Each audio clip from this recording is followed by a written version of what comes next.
Hello. Okay, there we go. Good morning, everybody. Thanks for joining us for this week's Rubin Science Assembly. You should all be hearing my voice. You should all be seeing the slides.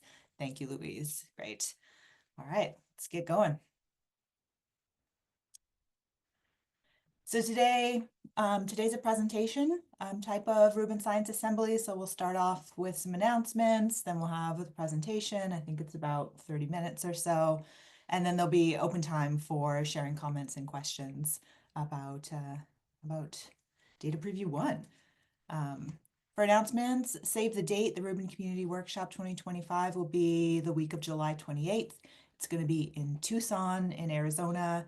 It'll be fully hybrid, just like in past years. The in-person limit, I think it's around 250 people again. Registration's not yet open, but you'll see those announcements when it is. For upcoming Rubin Science Assemblies, next week is one of our drop-in office hours. It's just for Q&A on any topic you like. And then 2 weeks from now, we're going to have a very portal-intensive hands-on tutorial. How to use the portal, how to do lots of little things in the portal. And especially, it's going to focus on how to interact with images. So kind of like the favorite things you like to do with DS9, how do you do that in the portal? So that's what you're getting in 2 weeks. I wanted to make the point that the schedule for the Rubin Science Assemblies has moved to rubinobservatory.org. At that website, the For Scientists space at rubinobservatory.org is set up. There is, if you go to For Scientists, under events and deadlines, you'll find individual pages for the science assemblies, the Data Academy, and the Rubin Community Workshop that are always there. The assemblies, we're still going to announce them in the community forum and in the Discovery Alliance Slack space. And I wanted to draw your attention to the fact that we're planning sort of an intensive 7-week special series of science preparation seminars where every week we'll focus on a different science topic, and we'll tell you sort of which of the data products are most useful for that particular science, how to access them, do a couple hands-on demos, and kind of approach things from a science perspective instead of a more like how-to RSP functionality perspective. So those are going to be pretty fun. So mark your calendars for those if that sounds interesting. The usual reminder that link frameworks, the people who are making a lot of software and algorithms at scale for the Rubin Observatory and LSST, they now have office hours. They are right after the Rubin Science Assembly. So this slide has a Zoom link. Actually, if someone who's here from CST could pop a link to these slides in the chat so that people can actually get the Zoom link, that would be great. So if you want to talk to the link folks, they are available every week. And also the usual reminder that Rubin Observatory does have a users committee. These 12 people would love to hear from you. You can contact them via email. You can fill out their feedback form. They just want to know how things are going. What would you like to see? What's easy? What's hard for you? How are you using the data and the services? That kind of thing. So they exist and they're there for you. If you're new here and this is your first Rubin Science Assembly, welcome. Here's a page of handy links. If you want to get an account in the Rubin Science platform, you start at rsp.lsst.io. We've got user resources for Data Preview 0 already out and exist. The general information at rubinobservatory.org that I just told you about. And if you're new, please do stay for the Q&A. Questions from people who are new to Rubin are always welcome. All right, let's start by talking about Rubin's early science program. So the goal of the early science program is to provide early access to the data products and services that are necessary to produce high impact science during the time through commissioning up to and including the first data release. So when we say data products and services, what am I talking about? For data products, there are 3 data previews up to before the first like official data release from the LSST survey. So the 3 data previews are Data Preview 0, which is based on simulated data and it's available now. Data Preview 1 will be based on ComCam data, and I'll tell you what that is, and it's expected in June or July. Data Preview 2 will be based on LSST Science Camera, LSST CAM data, and it's anticipated by May 2026. And that anticipated by, I'm giving you there's a window for the delivery for these things, and I'm giving you right now, the end of that window. And then data release 1 also will be LSST CAM data, and it will be from the first 6 months of the LSST survey, and that's anticipated by January 2027 at the latest. So for data products, those are the 3 data previews and then data release 1. There's also the alert stream.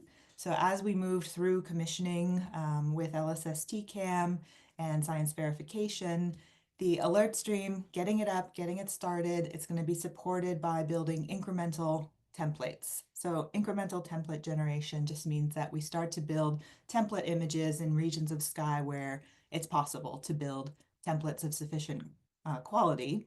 And where you can build templates, you can start doing difference image analysis, which means you can start streaming alerts to brokers. So that's scaling up, building up templates, starting to stream alerts to brokers. That whole process is anticipated to start in late 2025. So in addition to these sort of planned releases of data products, data previews, there's also going to be the alert stream that starts to come online. And then in terms of services, so the alert stream is part data product, part service. And then the other service is, of course, the Rubin Science Platform. And that provides data access and analysis tools. I'm going to talk more about the RSP later. Provides computational resources for people. And you can get your account now. You can set it up now by following the instructions at rsp.lsst.io. So when we talk about the early science program and early access to data products and services, this is what we're talking about. The fact that the early science program exists is discoverable at rubinobservatory.org. You go there, you click on the For Scientists tab, you will find a tab that says Resources for Scientists. And under that, you will find Early Science Program is one of them. This page, the Early Science Program page there, gets updated as our technical documentation for the Early Science Program is also updated, and that's Rubin Tech Note 11. This is also easily accessible to anyone, and this really is the source of truth regarding early science. So I keep the website updated. Rubin Tech Note 11 is the source of truth. It has a lot more details than what we put on the website.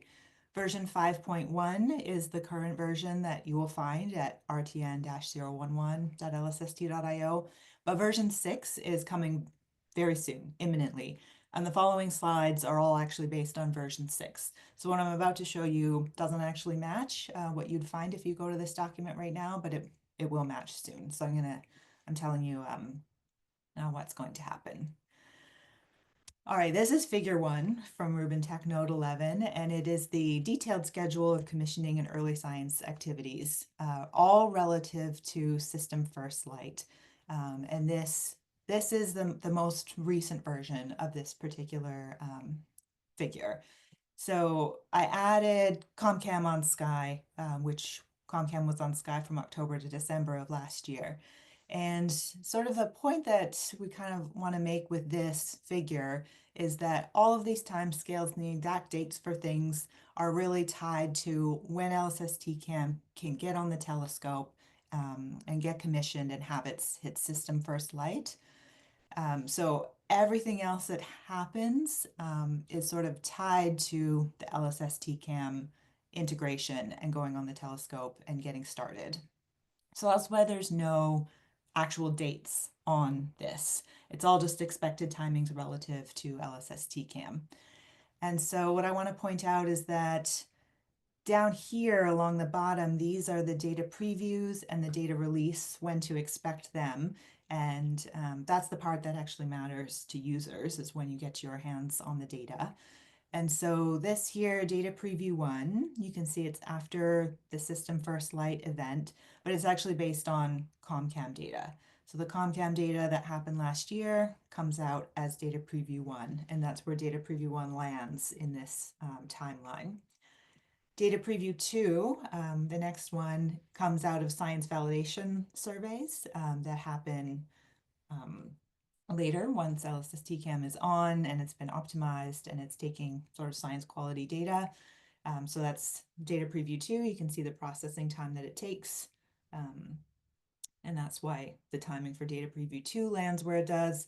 And then similarly, I don't have a circle and an arrow, but for LSST Data Release 1, it's from this first 6 months after the start of LSST Year 1, goes in and then it takes processing time, and then you will have access to DR1.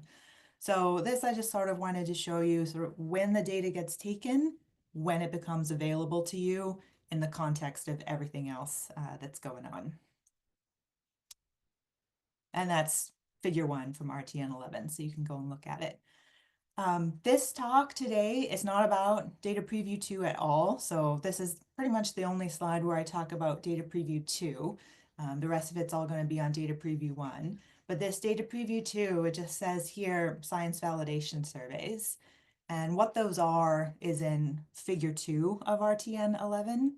And so I just want to point out that with LSSTCAM, the types of data that you'll be getting with Data Preview 2 include things like a 20-year depth, 20-year LSST equivalent depth region.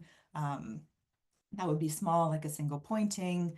You'll get 100 square degrees with some dense temporal sampling. You get larger areas that are shallower, like to 1 to 2 year LSST equivalent depth with some deep drilling fields, and perhaps even the start of some target of opportunity observations. So that's just a little aside about Data Preview 2 and what to expect for that. But mostly I want to talk about Data Preview 1. So this is table 1 from RTN 11, and it shows which of the Rubin data products you get in which of the upcoming releases. So over on the left here, you see like raw images, process visit images, and the sources detected in them, co-added images, and the sources detected in the co-added images, force source catalog, where you go back through every image and do force photometry at the locations of the things that you've detected, difference imaging and difference image catalogs, and then the solar system products and their catalogs. So those are sort of all the different kinds of data products. And then as you move from left to right in this table, it's the various data previews. The first 3 columns are all the simulated Data Preview 0 data, and then DP1 and DP2 up to DR1. And so it's here that you can really see the teal points mark data products that you're guaranteed to have in that data release. So for DP1, there will be raw images, process visit images and sources detected, and co-added images and sources detected in the co-ads. The gray dots here, the force source catalogs and difference images, remain stretch goals basically for DP1. So just even the addition of co-added images, that is new. That was new and just newly announced in January that there will definitely, that enough COMCAM data was taken to produce co-added images that are scientifically useful. So that's great. So it's these 3 things that you'll definitely be getting in DP1. And then you can sort of see how the amount of data products that you get in DP2 scales up. And then by the time data release 1 comes, it's all the different types of data products. So that's just what I wanted to, the point that I wanted to make with this particular chart. And you can see also that Data Preview 0, all the different types of data products are covered by either like Data Previews 0.2 or 0.3. They're not all covered by a single DP0 release, but all the types are covered between 0.2 and 0.3. DP 0.1 was a very early release that is now deprecated. So if you're using DP0 right now, the simulated data, you're using 0.2 or 0.3. And just to kind of stretch this out a bit and give you the list in a different way, to reiterate, Data Preview 1 data products will be based on the COMCAM images only. The types of images you'll get are raw process visit images, PVIs, you might hear them called as. You might also hear them called CalExps. So they're all kind of referring to the same thing. And the co-added images. So 3 different types of images for DP1.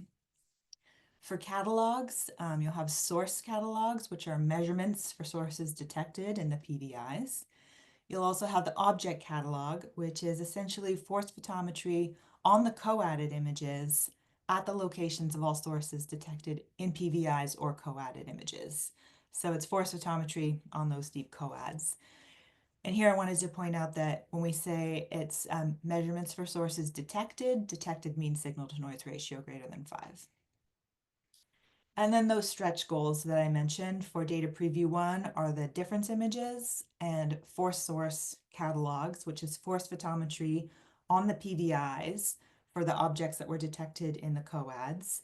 So that means that if you can use the force source catalog, you can get measurements with signal to noise ratio less than 5 for objects that we know are there because we saw them in the deep coad.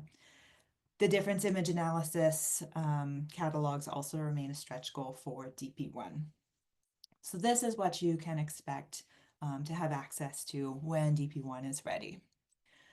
So I mentioned ComCam a few times now. Keep saying DP1 will be based on ComCam data. So what is that? ComCam is the commissioning camera. It's a single raft of 9 CCDs where a CCD sensor chip, those all refer to the same thing. This is an image from a recent press release or press announcement of a shareable ComCam image. So this shows you ComCam in the context of the full field of view of the LSST camera. ComCam is sometimes referred to as the engineering test camera, but the CCDs are from one of the same vendors as the LSST cam, and ComCam it's the same filters as LSST cam. So you might hear engineering test camera, but really it's the same sensors, same filters, same everything as LSST cam. It's just smaller, just a lot smaller. And just for numbers, the LSST science camera, it has 21 rafts and 189 CCDs versus ComCam single raft 9 CCDs. So it's just little. I mean, it's still pretty big, but little with respect to the LSST camera. ComCam was on Sky last year from October 24th through December 11th. And it executed an on-sky observational campaign while it was on the telescope. The primary purpose of this on-sky campaign was to carry out early on-sky engineering and to demonstrate the end-to-end functionality of the Simonyi survey telescope's hardware and software systems prior to installing LSST cam. So it was a great test of how to put a camera on the telescope and make sure that everything works before LSST cam really goes on. The fields that were observed during this on-sky campaign, like during what we call the science pipelines commissioning phase of the on-sky campaign, were based on community input. There were commissioning notes collected, I forget which year it was exactly, but down in the lower right corner of this slide, there's the reminder post of the call for those commissioning notes and the community input that was submitted for where to point once Rubin was, for the first time, sort of on Sky. And so those were considered, and then the fields that ComCam observed were chosen to span the range of LSST science pillars, just trying to get a little something for everyone, basically. And as it turned out, the on-sky campaign went really well. A sufficient number of science-grade astronomically useful images were obtained, and it is from this data set that DP1 is derived. So even though, creating DP1 maybe wasn't its primary goal, the motivations for ComCam going on were optically align the telescope, verify the capability to deliver acceptable image quality, just within the ComCam field of view at least, to test the end-to-end functionality, as I mentioned, and to learn how to more efficiently commission the LSST science camera. But even then, enough images were obtained that a DP1 can be made, so that is great. If you'd like to learn more about the ComCam on-sky campaign and see a lot more sort of quality metrics, reports from various teams who were involved in commissioning, check out SIDCOM Tech Note 149. It's available at these links. This report summarizes all of the accomplishments from the various teams. It includes analyses of like telescope slew times, throughputs and 0 points, the active optics system, the AOS, and image quality. It's got to look into camera artifacts, instrument signature removal, ISR, some analysis of the photometry, the astrometry, and even some difference image analysis. Many individual people's work is represented in Sitcom TN 149, and this talk does not cover all the details. I'm going to hit some highlights, but this is a huge document, so please do feel free to go flip through it, see what the team was doing with ComCam, and learn some more. But what I want to focus on in the next few slides is about the ComCam observations that are expected to be included in DP1. So the processing is sort of, it started the code freeze for the exact version of the LSST science pipelines that will be used to create DP1. The date for that, I think, is later in February, and then the processing will start. So this, what I'm about to show you is just an overview of the observations that right now we expect to be included in DP1. This is very much expected in a general sense, so the exact image counts and the co-added depths that I'm about to show you might change. So they might not match between what I show you now and what you actually get in DP1. It's very conceivable that, for example, a few individual exposures might not end up meeting quality control standards of being science grade astronomically useful images, and might sort of be not included. So just keep that in mind, that this is just a preliminary analysis. But I think what is for sure is that these will be the 7 fields that will make up DP1. These are the 7 ComCam target fields. These are their pointing centers. This is figure or table 2 from RTN 11 version 6 that's about to come out. And so you can see here there's a nice mix of things. We've got 47 Tuc, we've got a low ecliptic latitude field, a low galactic latitude field, there's a nebula, there's a dwarf spheroidal galaxy, and then there's a couple deep fields. So really sort of spans the science pillars, as I mentioned before, should be a little something for everyone. If you're looking for sort of the number, like the breakdown in the number of observations per filter per field, you'll find that in table 3 of version 6 of RTN 11, which is about to come out. And sort of, I mean, what you can see almost right away is the ECDFS, that's the extended Chandra deep field south, got hit the most, so it's going to be the deepest. It's a deep field, so that makes sense. So this just sort of gives you a sense of the coverage to expect from DP1. But maybe this is a better way to look at it. So this is figure 3 from Sitcom TN 149. And these plots are showing you the R-band PSF depth for the 7 ComCam fields. You can see that the sort of maximum depth in, approximately the center of each of these ranges from about 25.3 magnitudes in R to 26.8. That deepest one is the ECDFS field. And here, this is the signal to noise ratio of 5 limiting magnitude that's being plotted for each of these fields.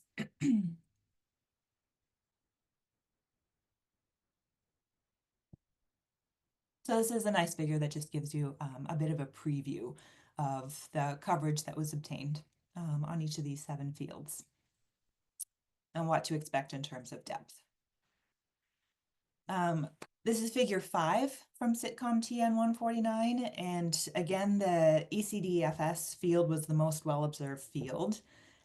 This figure, it's got air mass on the y-axis, and then its date across the x-axis, with each of the little bars representing an observation in one of the filters, which are colored as in the legend here at lower left. And so ECDFS, for example, as the most well-covered field, was observed on 21 individual nights over a span of 33 nights, and that's from November 6th to December 8th. And I included this just to sort of, so you kind of get a sense of what filters were observed on what kind of cadence. So you can notice here that the U and the Y band, the blue and the brown, are particularly limited. Limited in time, like there's only, I think, 2 or 3 nights where U band was done, and just sort of 2 nights where Y band. Of course, remember that the filter changer only holds 5 of the 6 filters at a time, so you have to swap, and it's usually you're getting U or you're getting Y. Those are usually the two that are getting swapped. So that's why that happens. So just sort of prepare for that. Um, but I also wanted to show this because it does demonstrate that at least some time-domain science will be possible with the DP1 source catalog. For example, variable stars that are detected in the PVIs, in the process visit images, you'll have some time-domain images there. The field of view of ComCam was, it's like 1/20th-ish of LSST science camera. So 1/20th of 9.6 square degrees. So half a square degree-ish, I think. Maybe someone can check that for me and put it in the chat. Okay. Um, what is this one? This one is table 4 from Sitcom TN 149. Ah, right. Image quality is always a question that people have. Oh, thank you, Chris. 0.6 by 0.6 degrees is the ComCam field of view. And so this is table 4 from Sitcom TN 149, and it's got the mean PSF full width half max there in the middle column over all of the visits that are likely to be included in DP1, just to give you a sense of what that image quality is going to be like. It's going to be around 1 arc second when it comes out. All right, so that's the ComCam images that went in. We've talked about what kinds of data products will be available. So when can we expect DP1 to be released? So this is a bit of a zoom in on that first timeline plot that I showed you, where I've extended it out and added the now to this one. And so the plan for the coming months is for LSST Science Camera to be mounted and to start its on-sky engineering. So that's what starts to happen. It gets mounted, it's on there, gets a first photon all the way through it. It starts its engineering, and then it has system first light. So I think of first photon being like literally some light gets into the camera, and then system first light is more like pictures of the sky that look reasonably nice can be taken. That's kind of how I think about the two of them. And you can see that it's after this system first light is when the Rubin first look media event can happen. So the Rubin First Look, or RFL, that is the big press conference in DC. It's a worldwide media event. It's a celebration. Pretty pictures will be released. And that is why that Rubin First Look media event happens after System First Light. So the camera has to go on, has to go through engineering, everything has to be working so it can take nice pictures so we can have the celebration. No other Rubin data, not even the ComCam data, is released before this Rubin First Light media event happens. So even though data preview 1 is based on ComCam data, ComCam has already come off, the data is in hand, it still needs to be processed, which does take a lot of time for it to go through processing, science validation, that all takes time. But even after that, we cannot release DP1 until this Rubin First Light media event has happened. So the timing of DP1 actually does depend on LSST camera.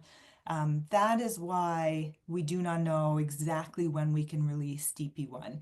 It will not be any earlier than sort of early June, because that is how long it takes to process and scientifically validate and create everything, install the data, put it in QServe.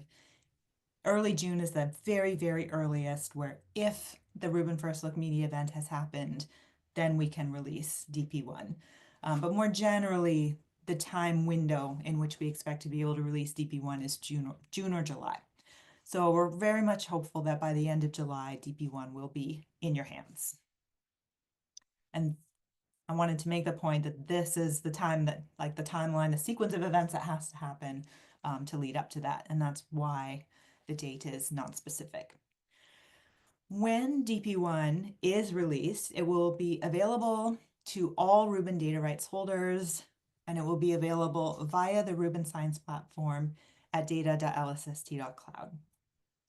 The question of who has data rights, that's all scientists and students in the US and Chile, and it's the named members of international in-kind teams. If this is maybe your first time here to a Rubin Science Assembly, and this is the first you're hearing of Rubin data rights, there's a data policy page at rubinobservatory.org that summarizes what it means to have data rights. And so just go and familiarize yourself there. But basically, everyone, scientists and students in the US and Chile, and then named members of international teams. For those of you who are not new and have maybe have been with us all through Data Preview Zero, with Data Preview Zero, we use the term delegates. We had this whole delegates program. We had delegates programming. And I just wanted to remind everyone that the term delegate has been retired in favor of user. So the delegate was sort of it was a very specific term we were using with Data Preview Zero. But for Data Preview 1, we don't need to use that term anymore. Everyone is a user of the RSP and of the data products. For DP1, there will be no advanced applications. You don't need to apply to have a Rubin Science Platform account. They're not going to be limited in the same way that they were for DP0. But from a programming and support perspective, there will be very similar onboarding sessions, tutorials, and support for DP1. So we're not using the term delegates anymore. There's not a big application process, but there will be lots of support for getting started with DP1. So I mentioned the Rubin Science Platform a few times as the way to access DP1. The Rubin Science Platform, or RSP for short, it's a set of integrated web-based applications and services that are running at the Rubin Observatory Data Access Center. You might hear it called a DAC. And the RSP allows users to bring their analysis to the data. There are three aspects that comprise the RSP. One is the portal aspect, and it offers sort of a graphical user interface so you can explore what the table schemas are. You can query for images, you can query for catalog objects, you can see them automatically overplotted on HIPS maps. It's really nice to sort of get a sense of what the data products are via the portal aspect. The notebook aspect is a Jupyter lab. So if you're used to using Jupyter notebooks or command line, you would be using the notebook aspect. It offers, analysis and programmatic access to the data. And then there's the API aspect, which is basically for remote access to the Rubin archive. So if you're familiar with table access protocol, maybe you use Topcat or PyVO from another system or externally to access data, query, subset, and retrieve it. Then you can use the API aspect for that. So overall, the RSP provides the tools to query, to visualize, to subset, and then analyze the LSST data archives. Especially the notebook aspect, it offers a stable software environment that's located next to the data in the cloud, and it comes with storage space, compute resources, and those remote access options. So lots of variety in how to interact with the Rubin data. That said, the RSP is still in preview mode. It's under development now with lots of development to come over the coming years. If you've been with us for a while, it's the same capabilities to query, subset, and analyze the DP0 data sets will be available also for DP1. So nothing's being scaled back. We're continuing to move forward. So tap and Butler access to catalogs and images, same as DP0, will exist for DP1. However, a lot of effort has been going up into scaling up these services for thousands of users at a time. So that's where the focus is right now. Not so much on new things, but on making sure that we can serve the whole community. However, the RSP development team has provided a list here of a couple of new features that you will find for DP1. One of them is the SIA image service, where SIA is simple image access. Right now you can access images via TAP and via the Butler, and so SIA will provide a third way for you to access images. QServe query temporary uploads means being able to upload your own table and then doing a cross match to the Rubin data set. User query history capabilities. Right now, when you do ADQL queries, you can't sort of go back and remind yourself what you did before. And that's a functionality that I want, lots of people want that, and it is coming. So you will be able to go back and see what queries you ran. So as you're testing things out, you'll have that history there for learning. Context-aware documentation means that while you're For example, you're in the portal. Right now, you can hover over a lot of pieces of the graphical user interface and you'll get little pop-ups that tell you a little bit about what that particular functionality does. But in the future, we want the little pop-up to come up with a little bit of information that then links you to much more in-depth information and the deeper documentation to help you out a bit. So context-aware documentation is coming, and then more notebook portal integration. Right now, usually users are using one or the other. And also right now, you can go to the portal, you can do a query, you can sort of get your job URL for the query you just ran, and then you can take it to the notebook and re-retrieve the data. And that's nice, but more sort of seamless notebook portal integration is on the way.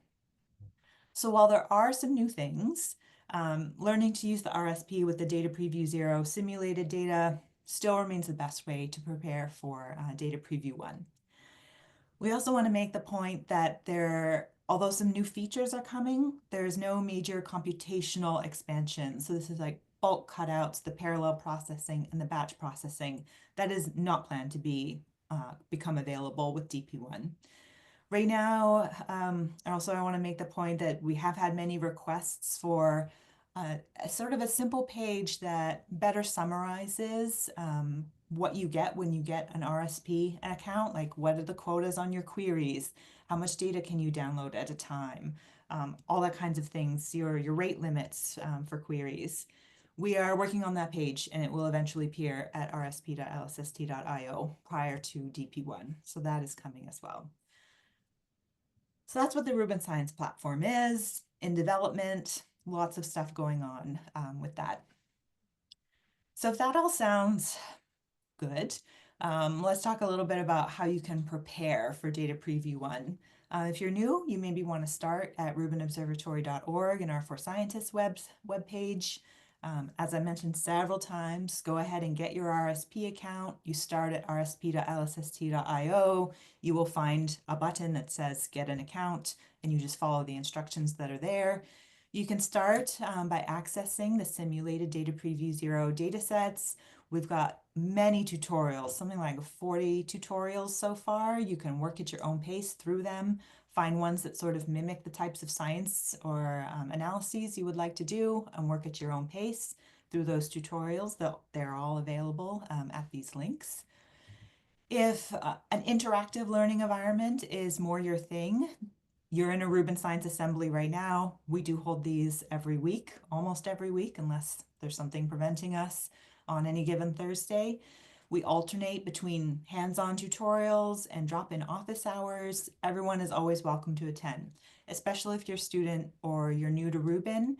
Usually at the drop-ins, there's always someone who's like just got their RSP account or they just heard about Rubin and they're dropping in. And we just chat, we find out what you want to work on, we get you started, point you at some tutorials, make sure you can access the RSP, that kind of thing. So those continue to happen.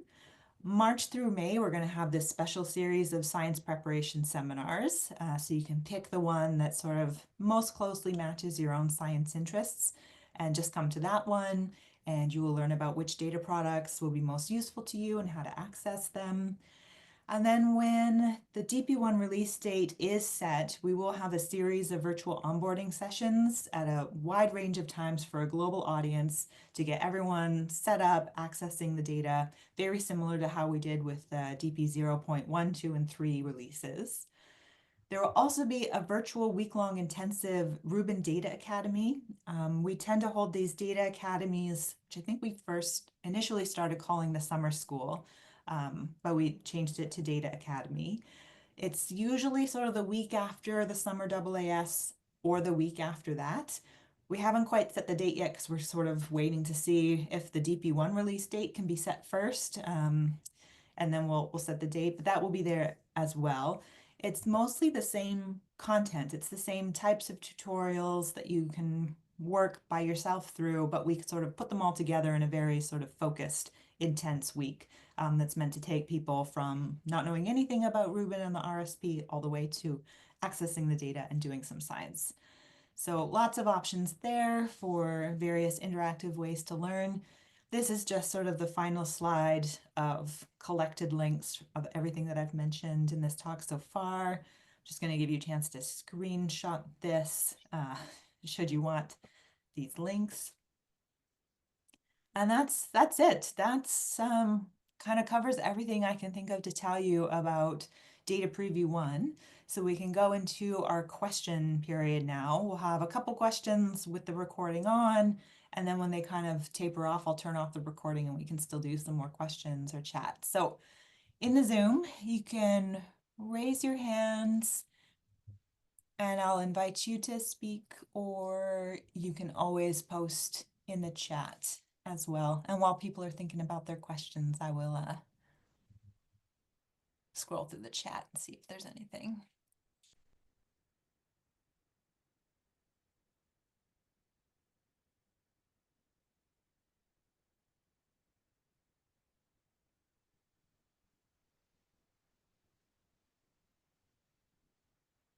Okay, I actually don't see any unanswered questions in the chat. Looks like they all got answered. There was a question about 20 years or 10 years equivalent depths from the data preview 1. So on your slide, there was a statement that the first data preview is equivalent to 20 years of OSST observations. No, this was for data preview 2. A 20-year LSST equivalent depth survey is planned to be done as part of science verification. But that's not part of DP1. This is part of DP2. So I think this is what's being talked about. Yeah, and it also doesn't imply that the survey will run for 20 years. It's just that this is a way of going beyond the full planned survey depth. We get a little bit more insight into systematics. Mm-hmm. Oh, thank you. Yeah, and if I could just add to what Gregory said, that's correct. Provided that data is of good quality, it's highly likely to be included in DP2.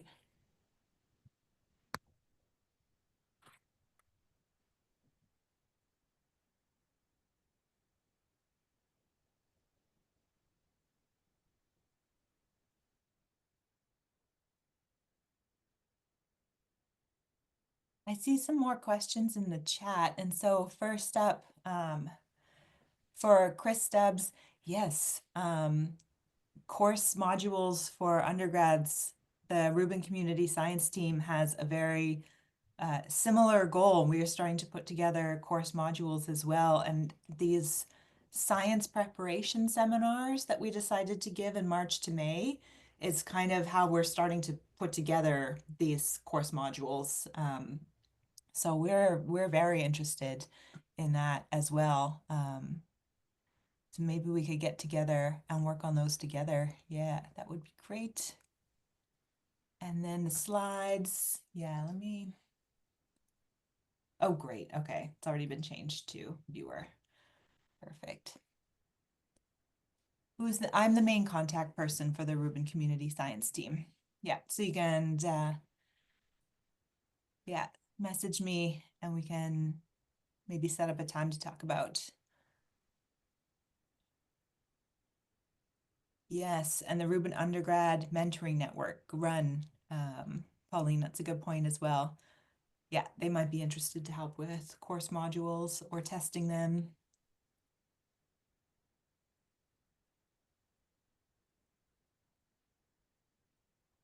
Alex, go ahead.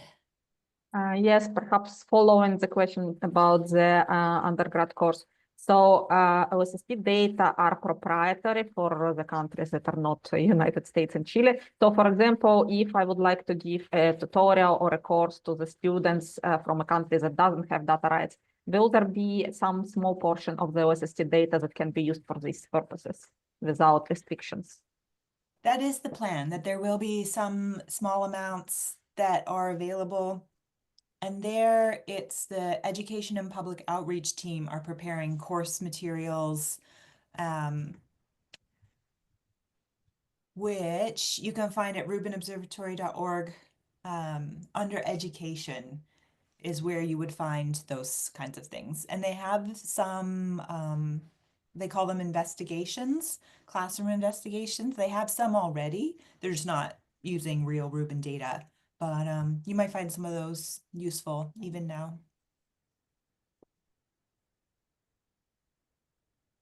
Yeah, good.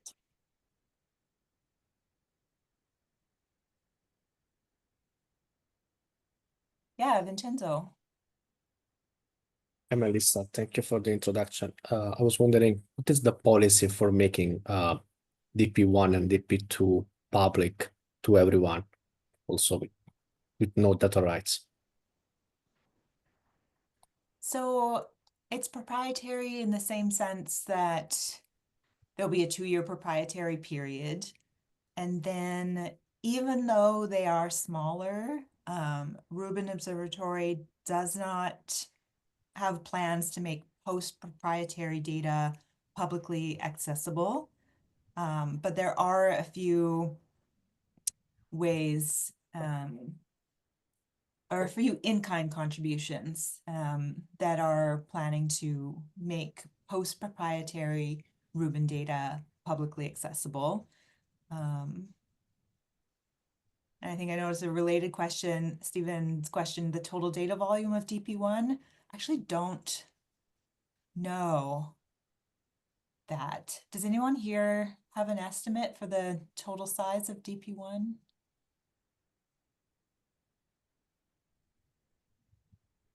I can find out for you though. That's a good quantity that I think a lot of people are going to want to know. Actually, we could probably loosely figure it out just from the table that had the number counts. Stephen, go ahead.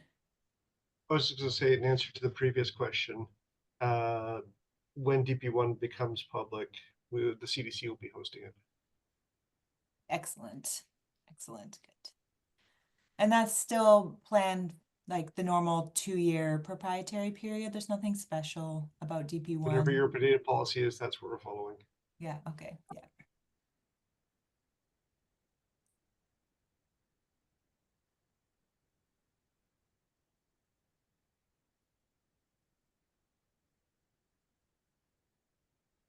Oh, we got a question too. What's the expected depth of a 20-year LSST wide fast deep equivalent? I do not have that number off the top of my head. That's another thing might have to get back to you about, unless anyone else here knows if maybe Ivisic et al. Or the Bianco et al. Papers quote 20-year depths, or if there's a quote for the 20-year depth in any of the science verification or commissioning planning documents.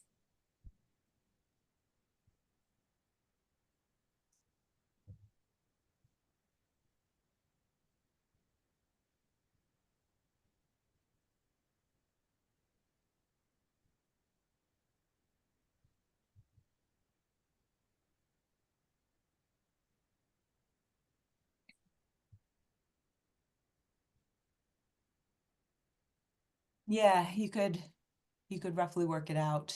If you take twice as many observations, basically, what the depth goes down to.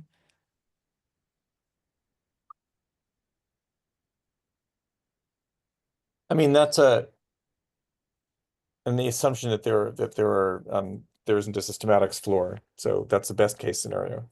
Yeah. And Chris's point just now is that like we'll go even deeper in the deep drilling fields. Yeah.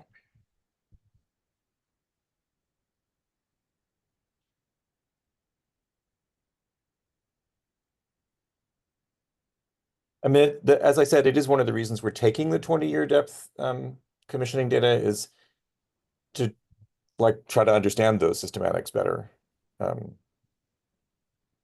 So that will be a very interesting question for us to evaluate whether we actually reach square root of 2 or whether there's something that's limiting us. So I probably now is not the time to make promises about that. Thanks, Gregory. That's a good point.